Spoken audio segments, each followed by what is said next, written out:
L'examen est donc une expérience interactive qui vous permet de réaliser un rêve. Être jury, décider du sort des autres. Pour certains, c'est un rêve. Oui, non, peut-être. L'immense pouvoir de l'examinateur. Le concept d'examen est assez simple à comprendre. En fait, le public est réuni dans une grande salle et on leur explique qu'ils vont être partagés par groupe de 5 et devenir des examinateurs. Donc on désigne le président du jury par chaque groupe de 5. Ils sont dans une salle de classe, là ça se passe au lycée Poincaré, qui est un des plus beaux lycées de Nancy. Ils sont dans une salle où la porte est fermée, et ensuite la porte s'ouvre et entre un examiné. Donc le public doit à l'issue des 6 minutes que dure cet examen, le candidat sort et le public doit trancher.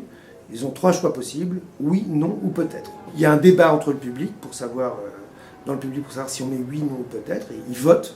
Le président du jury ayant bien sûr, comme au Festival de Cannes, une voix qui compte double. Ensuite, il y a 10 candidats de suite. Le jury assiste à 10 candidatures. Et puis, il est à nouveau réuni dans la salle d'accueil. Là, les résultats sont proclamés. À l'issue de la proclamation de chaque résultat, il y a un commentaire de la part du candidat et du public qui est présent.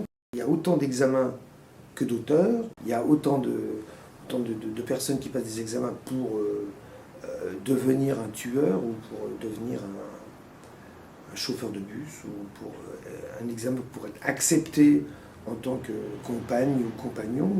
Il y a autant d'examens qu'on peut imaginer. C'est ça qui est intéressant. Ce n'est pas des examens pour passer les maths ou la géographie. Je me retrouve devant vous, mesdames et messieurs du jury, pour vous convaincre du bien fondé d'un projet qui n'a a priori aucune chance, afin que me soit délivré le permis de construire nécessaire pour le réaliser. Mon argumentation tient dans ces enveloppes, une pour chacun d'entre vous. Et si vous êtes vierge de tout soupçon, ce n'est pas le cas de votre fille, qui n'est pas tout à fait innocente. Votre fille a fait il y a quelques mois certaines photos avec son ex-petite amie, des photos très personnelles, photos que vous l'aurez deviné, nous nous sommes procurées et que nous sommes prêts à mettre en ligne. Je laisse ces enveloppes à votre disposition, je vous laisserai découvrir leur contenu respectif. Inutile de vous préciser que pour chacune d'entre elles, les originaux se trouvent dans un lieu sécurisé. Et je vous laisse les 40 minutes restantes pour réfléchir à votre décision. Je n'ai aucun doute que vous saurez faire le choix le plus juste. Pour vous comme pour moi. Voyez-vous, mesdames et messieurs du jury, depuis que je suis mort, j'ai eu un peu le temps de réfléchir. Et c'est bien d'avoir le temps, parce que quand on est mort, les pensées sont très lentes. Alors donc j'ai réfléchi, et je me suis demandé si je méritais cette admission à laquelle je postule à présent. Les premiers seront les derniers, et les derniers seront les premiers. Très bien, on connaît tous le principe. Pour les premiers, pour les derniers, c'est bon, c'est réglé. J'imagine qu'ils n'ont pas besoin de passer l'oral. Là, pour le coup, c'est automatique.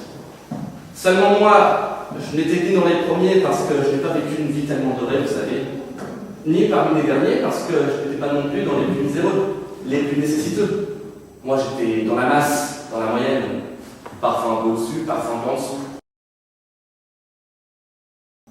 Bah alors allons-y, Alonso, je vais vous le faire marquer. J'ai 38-40. Bon, tous sous la carte. C'est mon début de carrière qui m'a fallu la canette.